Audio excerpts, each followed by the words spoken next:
Hello વિદ્યાર્થી મિત્રો, કેમ છો બધા? આશા કરું છું કે તમે બધા મજામાં હશો. ઓકે, આજે આપણે ભણવાના છીએ પ્રકરણ 7. તમે જોઈ રહ્યા છો રાહદર્શ એજ્યુકેશન, જેમાં હું તમારું સ્વાગત કરું છું. ઓકે, પ્રશ્ન 4 એનો પ્રકરણ 7. એમાં પહેલો પ્રશ્ન છે કે સ્ત્રીમાં ઋતુસ્રાવ ચક્ર સમજાવો. બરાબર, તેમાં સરસ મજાના મુદ્દા આપણે લખીએ. ચાલો, કે સ્ત્રીમાં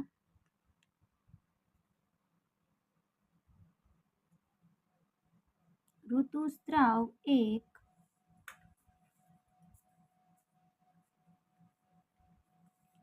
કુદરતી પ્રક્રિયા છે જે દર મહિને થાય છે.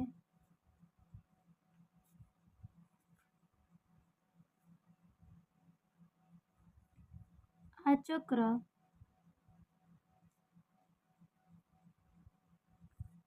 ગર્ભાશયની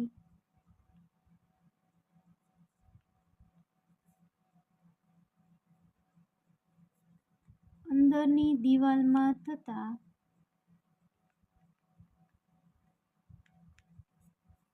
ફેરફારો સાથે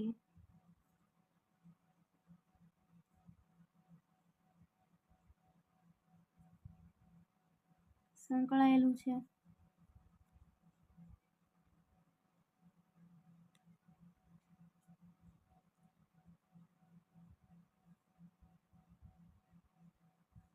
આ ચક્ર ગર્ભાશયની અંદર દિવાલ સાથે જોડાયેલું છે. પછી શું લખ્યું આપણે કે સ્ત્રીમાં ઋતુસ્રાવ જે છે બરાબર એક કુદરતી પ્રક્રિયા છે. એક કુદરતી પ્રક્રિયા છે જે દર મહિને થાય છે. આ ચક્ર ગર્ભાશયની અંદરની દિવાલમાં થતા ફેરફાર સાથે સંકળાયેલું છે. હવે કે જ્યારે સ્ત્રીમાં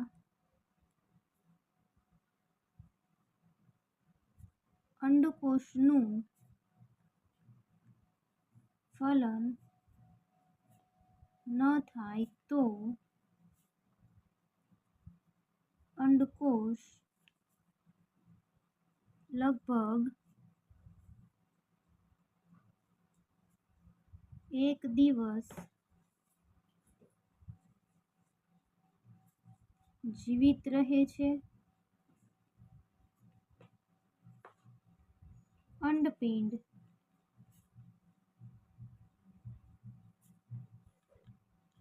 પ્રત્યેક મહિને એક અંડકોષ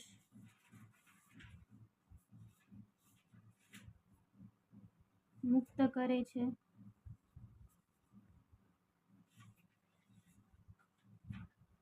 ગર્ભાશય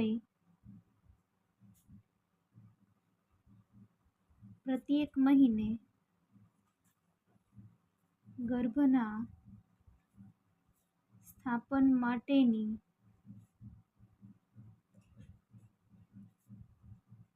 તૈયારી કરે છે.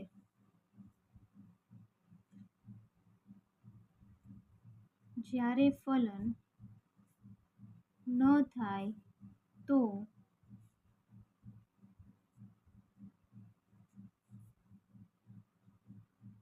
ગર્ભાશયના અંતઃ આવરણની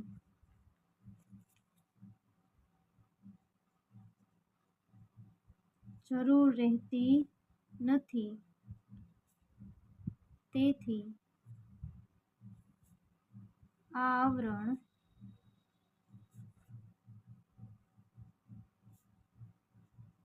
ધીરે ધીરે તૂટી જાય છે અને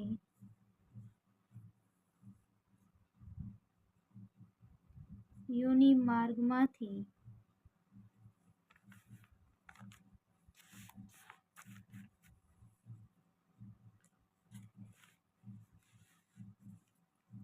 માર્ગમાંથી રુધિર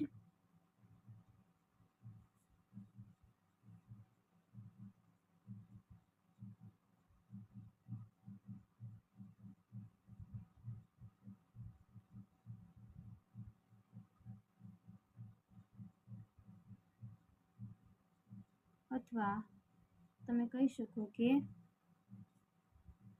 રક્તસ્રાવ. યોનિમાર્ગમાંથી રુધિર બહાર નીકળે છે.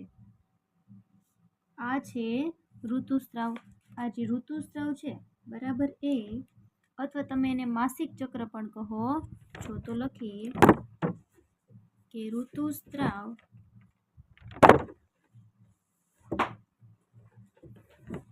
28 થી 30 દિવસના સમયગાળે થતી ઘટના છે. ઓકે, ચલો એની પછીનો બીજો પ્રશ્ન આપણે મનુષ્યમાં લિંગ નિશ્ચયન સમજાવો. તો સમજાવીએ કે સ્ત્રીઓમાં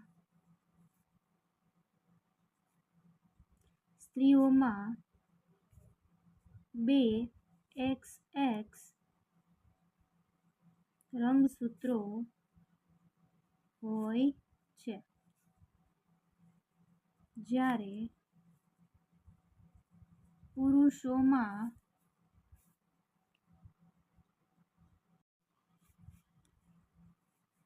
X અને અહીંયા 1 લખજો, 1 X અને 1 Y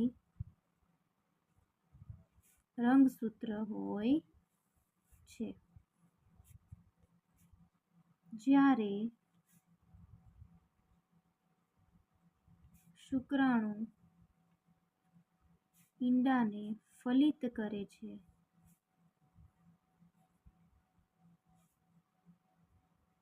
ત્યારે જો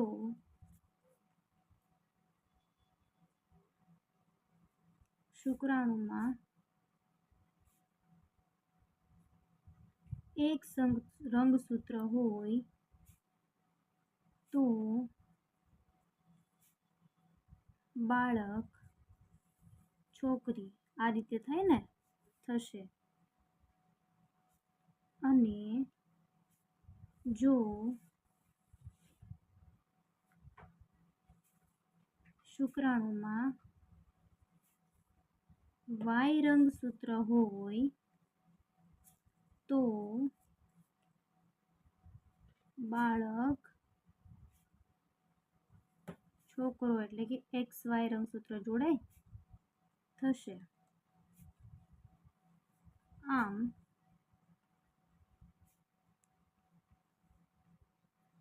પુરુષના શુક્રાણુ દ્વારા બાળકના લિંગનું નિર્ધારણ થાય છે. જો અહીંયા તમને સમજાવું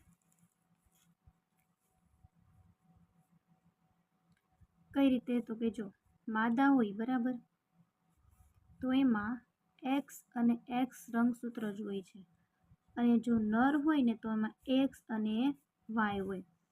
તો જો X અને X જોડાય તો શું ઉત્પન્ન થશે? છોકરી.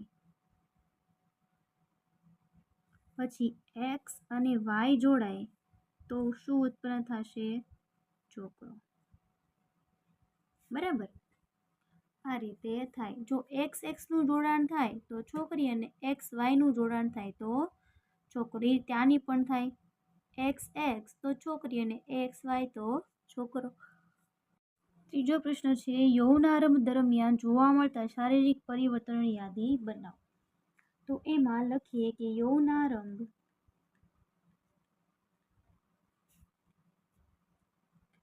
દરમિયાન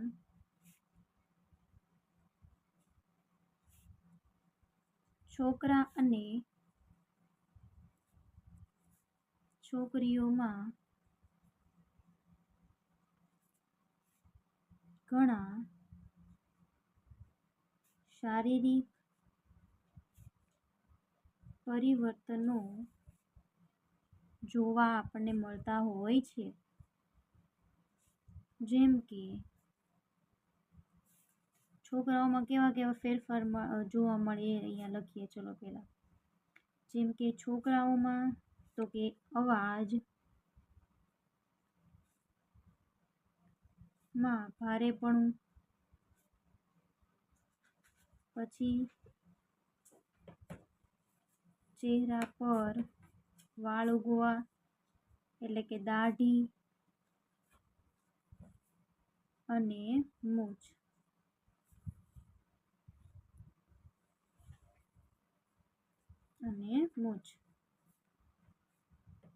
પછી શરીરના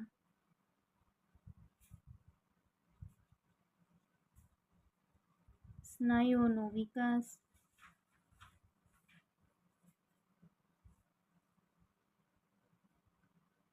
પછી શુક્રપિંડનું કદ વધવું,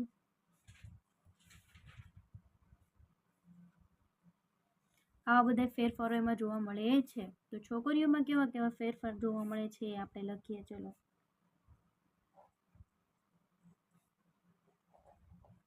છોકરીઓમાં સ્તનોનો વિકાસ, પછી માસિક ચક્રની શરૂઆત,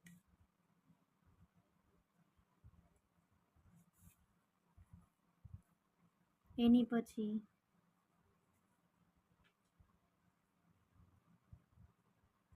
શરીરનું વજન અને ઊંચાઈ વધે છે. પછી અંડાશયનું કદ વધવું. આ બધા જે છે એની યૌવનારંભ દરમિયાન જોવા મળતા શારીરિક પરિવર્તનની યાદી છે. એની પછીને તમારો લાસ્ટ ક્વેશ્ચન જોઈએ, પ્રશ્ન નંબર 4. બરાબર, ચલો પ્રશ્ન નંબર 4 છે કે ગ્રંથિઓ કઈ કઈ આપી છે? પિટ્યુટરી, એડ્રિનલ, શુક્રપિંડ અને અંડપિંડ. ઓકે, જોઈએ. સૌથી પહેલી છે પિટ્યુટરી. તો સૌથી પહેલા એના વિશે આપણે જોઈએ. પિટ્યુટરી ગ્રંથિ.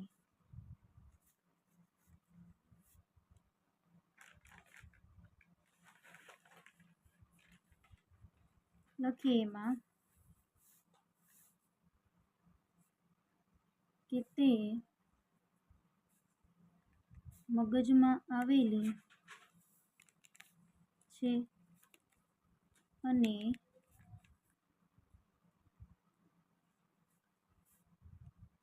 વૃદ્ધિ હોર્મોન સહિત ઘણા હોર્મોન્સ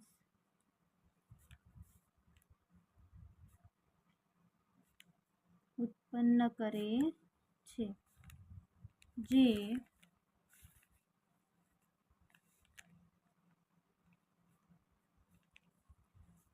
શરીરના વિકાસને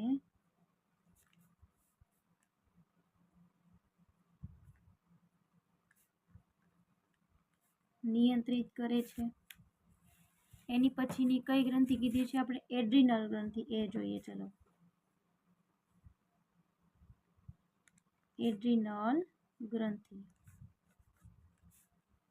લખીએ એમાં કે તે કિડનીની ઉપર આવેલી છે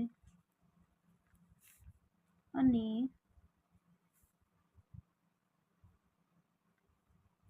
એડ્રેનાલિન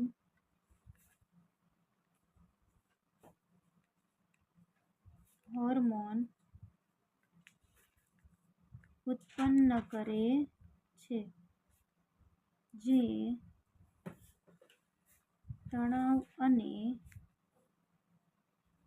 કટોકટીની પરિસ્થિતિમાં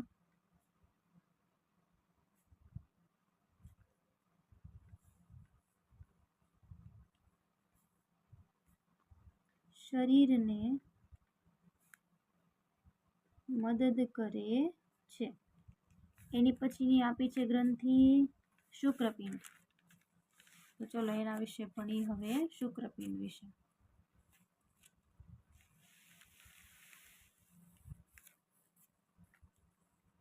લખીએ શુક્રપિંડ.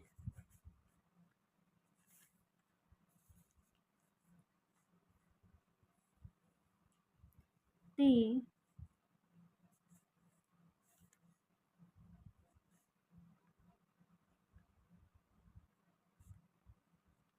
પુરુષોમાં હોય છે અને ટેસ્ટોસ્ટેરોન, આ ખાસ યાદ રાખજો, અંતઃસ્ત્રાવ છે, એમાં સ્ત્રાવિત અંતઃસ્ત્રાવ, ટેસ્ટોસ્ટેરોન હોર્મોન ઉત્પન્ન કરે છે, જે પુરુષોના જાતીય લક્ષણોના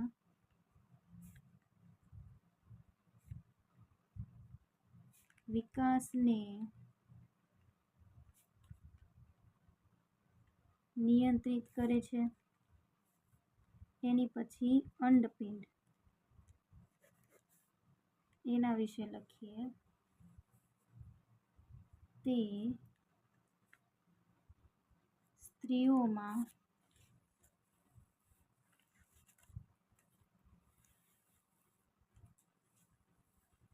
હોય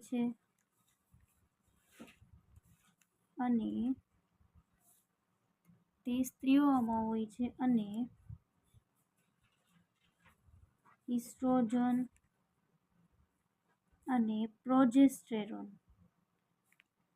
જો એમાં બે અંતઃસ્ત્રાવનો સ્ત્રાવ થાય છે, અંતઃસ્ત્રાવનો, બરાબર, હોર્મોન્સ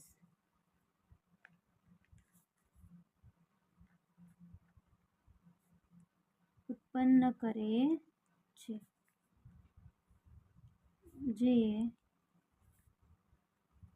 સ્ત્રીઓના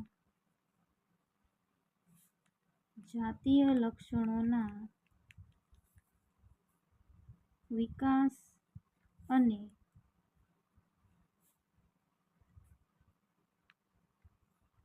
માસિક ચક્રને